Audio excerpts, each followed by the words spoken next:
മലയാള mini screen പ്രേക്ഷകർക്ക് സുപരിചിതയാണ് നടി രക്ഷാരാജ്.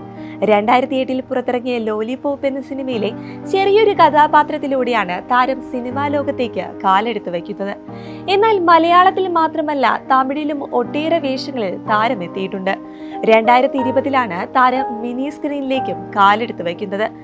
എന്നാൽ ഏഷ്യാനെറ്റിൽ സംപ്രേഷണം ചെയ്ത സാന്ത്വനം എന്ന സീരിയലിലെ അപർണ എന്ന കഥാപാത്രമാണ് താരത്തിന്റെ അഭിനയ ജീവിതത്തിൽ വഴിത്തിരിവാകുന്നത്. ഇപ്പോൾ അഭിയുടെയും ജാനകിയുടെയും വീടെന്ന ഏഷ്യാനെറ്റിലെ മറ്റൊരു പരമ്പരയിലെ ലീഡ് റോളും താരം തന്നെയാണ് അഭിനയിക്കുന്നത്. എന്നാൽ അഭിനയ രംഗത്ത് മാത്രമല്ല ഉദ്ഘാടന വേദികളിലും നിറസാന്നിധ്യമാണ് രക്ഷാരാജ്. അതേസമയം താരം ഉദ്ഘാടനത്തിന് അമിത തുകയാണ് വാങ്ങുന്നതെന്നും താരം മിനി സ്ക്രീനിലെ ഹണി റോസ് ആണെന്നും ചിലർ പറയാറുണ്ട്. ഇപ്പോഴിതാ ഇത്തരം ആരോപണങ്ങൾക്ക് മറുപടിയുമായി താരം തന്നെ രംഗത്തെത്തിയിരിക്കുകയാണ്.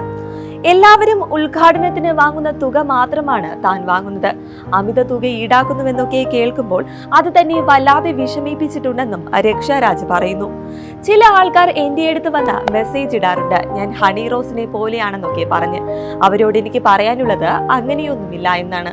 അവർ എത്രയോ മുകളിലാണ്, ഞാൻ എത്രയോ താഴെയും. അവർ പോകുന്നതിന്റെ അത്രയൊന്നും ഉദ്ഘാടനങ്ങളിൽ താൻ പോകാറില്ലെന്നും രക്ഷാരാജ് പറയുന്നു.